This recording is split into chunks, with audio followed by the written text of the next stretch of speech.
Good morning fifth class. आज आप लोगों की साइंस की क्लास है और आज हम जो चैप्टर पढ़ने वाले हैं उसका नाम है एनिमल लाइफ और ये आपका थर्ड चैप्टर है। तो एनिमल लाइफ के बारे में आपके बुक में क्या लिखा है हम पढ़ते हैं। Animals are found everywhere on land, in water and in air. Some animals live in different surroundings, each one has its own life style. A large animal kingdom is grouped into 6 categories on the basis of certain features. These 6 groups are insects, fish, amphibians, reptiles, birds and mammals. तो animals बहुत तरह के animals होते हैं और आपको हर जगह मिलेंगे, ज़मीन पे, पानी में, हवा में, ठीक है। और इतने सारे एनिमल्स हैं कि उनको क्लासिफाई किया गया है, उनको अलग अलग ग्रुप्स में बांटा गया है। तो ये 6 ग्रुप्स बनाए गए हैं। पहला ग्रुप इंसेक्ट्स, कीड़े मकोड़े का, दूसरा मछलियों का, तीसरा एम्फीबियंस वो जानवर होते हैं जो पानी और ज़मीन दोनों पे रह सकते हैं। फिर आपके आते हैं रेप्टाइल्स जो ज़मीन पे रेंगते हैं, छिपकली, सांप, ये सब के रेप्टाइल्स होते हैं। बर्ड्स आपके आ गए जो हवा में रहते हैं। मैमल्स वो जानवर होते हैं जो अंडे नहीं देते, अपने बच्चों को डायरेक्ट जन्म देते हैं, जैसे इंसान हो गए, आपके कुत्ते बिल्ली हो गए, गाय हो गई, बकरी हो गई, ये सब क्या है, मैमल्स हैं। इनके बाल होते हैं शरीर पे और ये बच्चों को जन्म देते हैं, अंडे नहीं देते। तो सबसे पहले ग्रुप को हम सबसे पहले पढ़ेंगे insects form the largest group of animals living on land, water और air. They are numerous in number. Pictures of some common insects are given below. तो इंसेक्ट्स क्या होते हैं, वो आपके ज़मीन पे भी, हवा में भी और पानी में भी मिलते हैं। और कुछ इंसेक्ट्स की फ़ोटोज़ आपको यहाँ पे दिए हैं, जैसे कॉकरोच हो गया, बटरफ्लाई, ग्रास हॉपर, टिड्डा जिसे आप कहते हो, मॉस्किटो, आपका लीफ इंसेक्ट, ये आपके पेड़ों पे मिलते हैं, ऐसे लीफ जैसी शक्ल के होते हैं। एंट हो गया, ड्रैगन फ्लाई हो गया, इसको आप हेलीकॉप्टर भी कहते हो मजाक में। और एक आपका स्टिक इंसेक्ट हो गया, और बेड बग, इस खटमल इन सारे इंसेक्ट में सबसे बुरा होता है ये, मेरा personal view. The body of an insect consist of head, thorax and abdomen. The head bears a pair of feelers, compound eyes and mouth parts suited to its method of feeding. तो जो insects होते हैं उनके 3 parts होते हैं। उनका sir होता है, थोरैक्स जो आपके थ्रोट में होता है, यानी कि आपके गले के अंदर होता है, और उनका पेट। भाई ये तीन मेन पार्ट्स होते हैं इनके। और इनके सर पे 2 एंटीना होते हैं, फीलर्स जिसे कहते हैं, जिससे ये फील कर पाते हैं। आइज़ होते हैं और मुंह होता है इनका, जो कि इनके खाने के हिसाब से बने होते हैं, ठीक है। अगर जैसे आप देखोगे तो जो बटरफ्लाइज होती है उनका मुंह लंबा होता है, ठीक है, आगे को निकला हुआ होता है। मॉस्किटोज़ का मुंह आगे निकला हुआ होता है क्योंकि वो खून चूसते हैं। बटरफ्लाइज भी फलों का रस निकालती हैं या फिर फूलों का रस निकालते हैं। और जो बाकी इंसेक्ट्स हो गए, जैसे एंट हो गए, उनके 2 ऐसे मुंह उनका ऐसा होता है काटने के लिए, ठीक है, चीज़ों को पकड़ने के लिए। तो हर इंसेक्ट का अपने हिसाब से उनका माउथ बनाया है ऊपर वाले ने। उनके फीडिंग यानी कि फीडिंग मतलब खाने के मेथड के हिसाब से उनका मुंह होता है। The insects like cockroaches and grass hoppers have strong biting and chewing mouth organs. तो जो इंसेक्ट्स जैसे आपका कॉकरोच हो गया या ग्रास हॉपर हो गया, टिड्डा हो गया, इनके पास क्या होता है, उनके पास चबाने के लिए यानी कि काटने के लिए बहुत स्ट्रॉन्ग उनका वो होता है, बाइटिंग ऑर्गन, यानी कि उनके जिससे वो काटते हैं वो बहुत स्ट्रॉन्ग होता है। अगर कभी चींटी काट ले, अब इतना छोटा सा इंसेक्ट जब काटता है तो दर्द कितना होता है, तो वो क्यों होता है, क्योंकि उनका मुंह बहुत स्ट्रॉन्ग होता है, ठीक है, इसलिए वो बहुत ज़ोर से काट पाते हैं। Mosquitoes and bugs have piercing mouth organ for sucking blood. जैसे आपका मॉस्किटोज़ हो गए, यानी कि जैसे आपके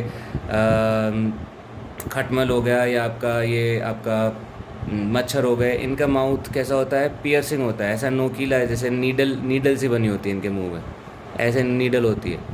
बटरफ्लाइज की भी ऐसे ही होता है एक तरह से। तो ये किस लिए काम आते हैं, ये सक करने के लिए, हमारी बॉडी से खून चूसने के काम आते हैं। House flies have a spongy pad like tongue. Butterflies and बीज हैव लॉन्ग कॉल्ड सकिंग टंग और ट्यूब कॉल्ड प्रोबोस्किस, ठीक है। प्रोबोस्किस किसे कहते हैं मैं अभी आपको बताऊंगा। पहले हम ये समझे कि हाउस फ्लाइज यानी कि जो मक्खियाँ होती हैं, उनका मुंह कैसा होता है, उनके पास ज़बान होती है, टंग होती है, जो कि चिपचिपी होती है, और वो चीज़ों पे चिपक के अपनी ज़बान चिपकाते हैं और उस पर जो चिपके हुई गंदगी होती है या पार्टिकल्स होते हैं उसको खाते हैं। बटरफ्लाइज के पास क्या कहते हैं, एक लंबी लंबी ऐसी कॉइल्ड, जैसे बटरफ्लाइज के पास ये तो मॉस्किटोज़ के ऐसे मुंह होता है, नोक वाला। बटरफ्लाइज का जो मुंह होता है, ये ऐसे बटरफ्लाई है मान लो, ठीक है, ये बटरफ्लाई आपकी, इनका मुंह ऐसा ऐसा होता है गोल। ये जो होता है ट्यूब, इसको आप कह लो या फिर इसको आप टंग कह लो, ज़बान कह लो, ये क्या होता है, ये सीधी हो जाती है और फिर आपका फूल के अंदर ये इसको डाल के फूल से उसका नेक्टर निकालने के काम आती है। नेक्टर यानी कि उसका रस, फूलों का रस को इंग्लिश में नेक्टर कहते हैं। और इस पार्ट को, ये जो इनकी ज़बान है या इस ट्यूब को प्रोबोस्किस कहा जाता है। क्या कहा जाता है? Proboscis. All insects have 6 legs। Her insect के पास 6 पैर होते हैं। कितने पैर होते हैं? 6। The insects crawl by means of their legs. Ants, beetles and cockroaches use their legs for walking. तो इंसेक्ट्स के पास 6 पैर होते हैं और ये इससे रेंगते हैं, अपने पैरों से रेंगते हैं। जैसे आपका चींटी हो गई या खटमल हो गए, कॉकरोचेस हो गए, ये सब अपने पैरों पे रेंगते हैं, चलते हैं। A grasshopper uses its powerful hind legs to hop. Hope लिखा है यहाँ पे, ये हॉप होता है। हॉप मतलब कूदना, ऐसे कूदता है। टिड्डा कैसे कूदता है? ऐसे कूदता है ना? क्यों कूदता है? उसके पीछे के, जैसे आप टिड्डा देखोगे, टिड्डा के पीछे के पैर ऐसे होते हैं ना, उसके ऐसे पैर ऐसे। देखो यहाँ पे इस फोटो में आप देख पाओगे, ये रहा ग्रास हॉपर, इसके पीछे के पैर कैसे हैं? ऐसे है ना? तो इनके पीछे के पैर बहुत स्ट्रांग होते हैं, तो ये चलने की ज़रूरत नहीं है। इन्हें कहीं जाना होता है तो ये कूद के पहुंच जाते हैं, ठीक है। और आपके the insects living in water use their legs as ears while swimming. तो जो पानी में रहने वाले जो इंसेक्ट्स हैं वो अपने पैरों को कानों की तरह यूज़ कर पाते हैं स्विमिंग करते हुए, यानी कि वो अपने पैरों से सुन पाते हैं, ठीक है। ये एक फ़न फैक्ट है कि आप पानी में रहने वाले जो आपके कीड़े मकोड़े हैं वो आपके अपने पैरों से सुन पाते हैं, ठीक है, जब वो स्विमिंग कर रहे होते हैं। Example water boatman. Water boatman एक इंसेक्ट है, मैं आपसे रिक्वेस्ट करूँगा कि इसको आप गूगल करें, ठीक है। ये जो है वाटर बोटमैन, इसको आपको गूगल करना है।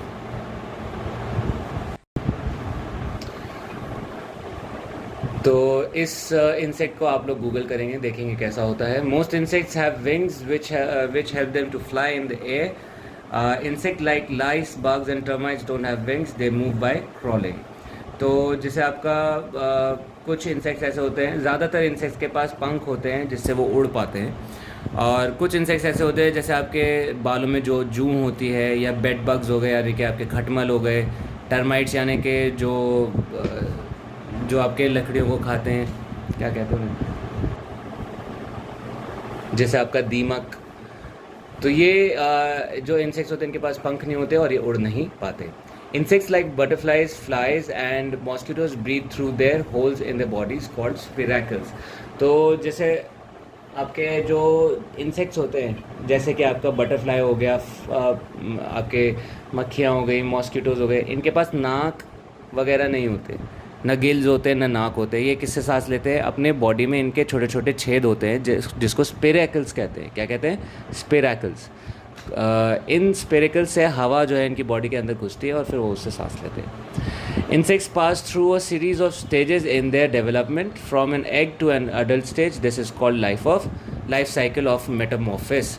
तो ये लाइफ साइकिल और मेटामॉर्फिस, मेटामॉर्फिस किसे कहते हैं? एक अंडे से जब एक कीड़ा एक अंडे से एक पूरा एडल्ट कीड़े में नहीं बदल जाता, उसको मेटामॉर्फिस कहते हैं, ठीक है।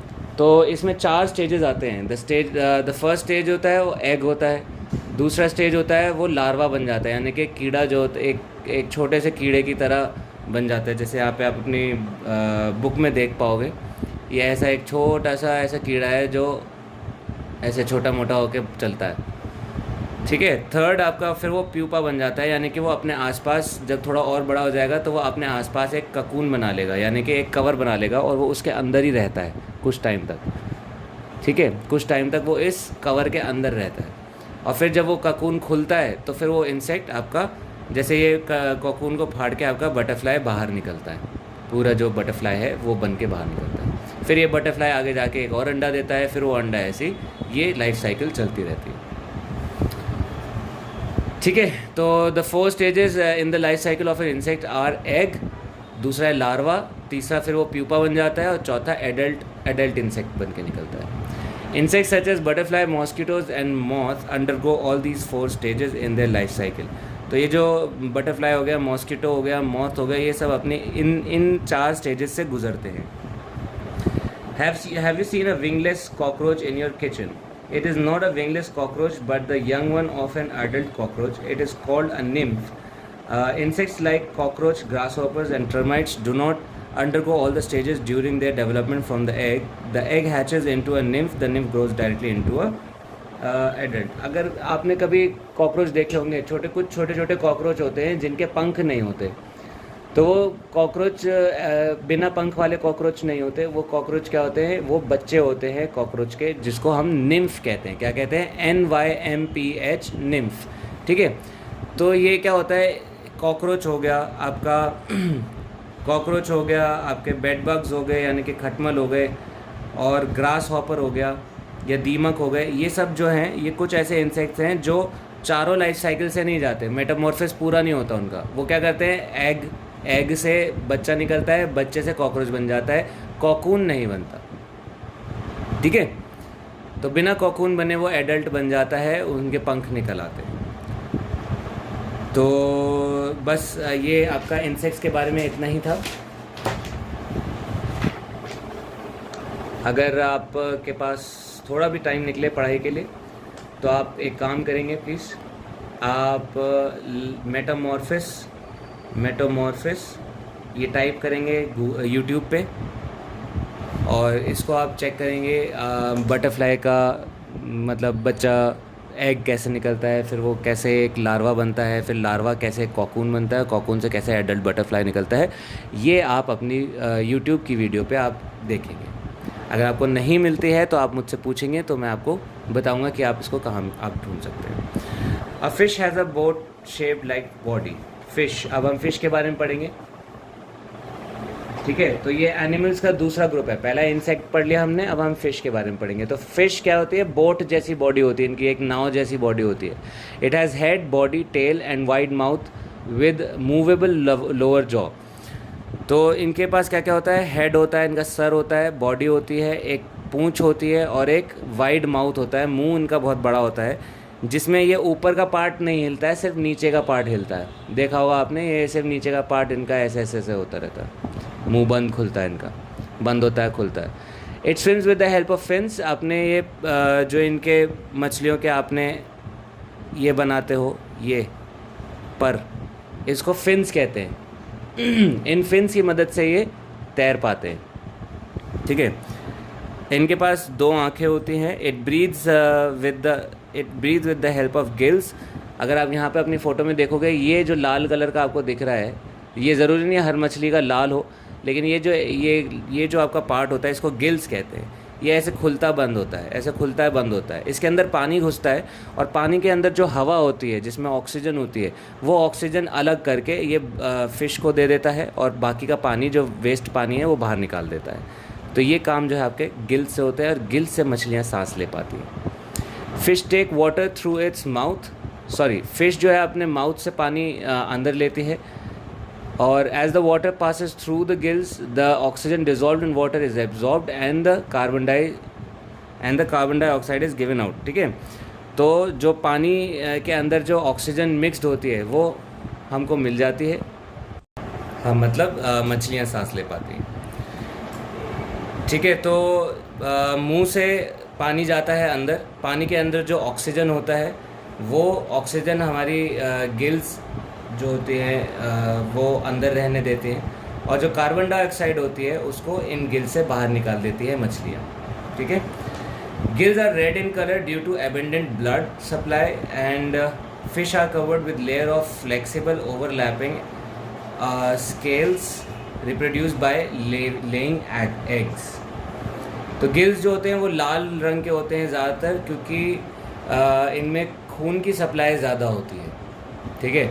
और इनके बॉडी पे एक जो आपकी फ़िश होती है उनकी बॉडी पे ऐसे स्केल्स होते हैं, ठीक है। ऐसे क्या होते हैं, स्केल्स होते हैं, हार्ड आपके स्केल्स होते हैं।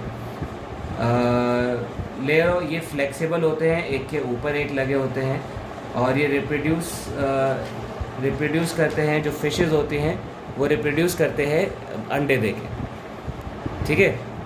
तो फिशेस के बारे में हमने 2-3 चीज़ें पढ़ी है, हम उसको रिपीट करते हैं।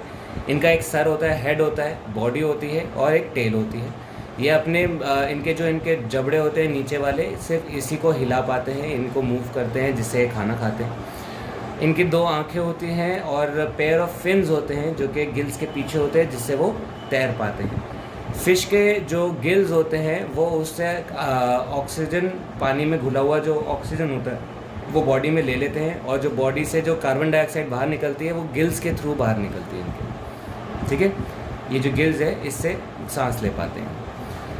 और गिल्स इनके लाल रंग के होते हैं क्योंकि इसमें ब्लड की सप्लाई ज़्यादा होती है, और इनकी पूरी बॉडी पे स्केल्स होते हैं। ऐसे अगर आप देखोगे, यहाँ पे आपको नहीं दिख रहा, लेकिन ये आपके इनकी बॉडी पे ऐसे स्केल्स होते हैं, ठीक है। ये एक दूसरे के एक के ऊपर एक लगे हुए होते हैं और बहुत फ्लेक्सिबल होते हैं, इससे ये मूव कर पाते हैं फ़िश अपने हिसाब से। और लास्टली जो फ़िश होती हैं ये अंडे दे के बच्चे पैदा करते हैं, ये एग्स ले करते हैं, ठीक है। तो ये 2 हमने आज पढ़े हैं आपके ग्रुप्स एनिमल्स के। एक तो आपका इंसेक्ट्स हो गया, और हमने एक पढ़ा फ़िश। बाकी का हम नेक्स्ट क्लास में पढ़ेंगे। तो आज होमवर्क में आपको ये 2 डायग्राम्स बनाने हैं। पहला आप ये लाइफ साइकिल बनाओगे जिसको हम मेटामॉर्फोसिस कहते हैं, इसका आप वीडियो भी देखोगे।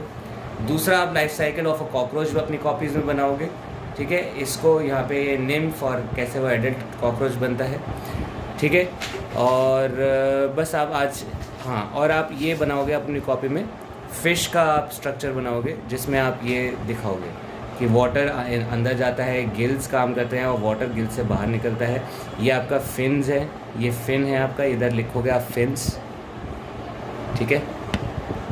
तो ये डायग्राम आप अपनी कॉपीज़ में बनाएंगे।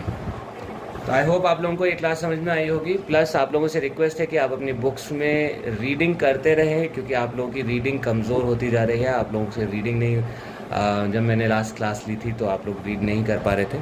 तो आई होप आप लोग थोड़ा रीडिंग पे अपना ध्यान देंगे और अपना जो होमवर्क आपको दिया जा रहा है वो टाइम टू टाइम पूरा करते रहेंगे। Thank you.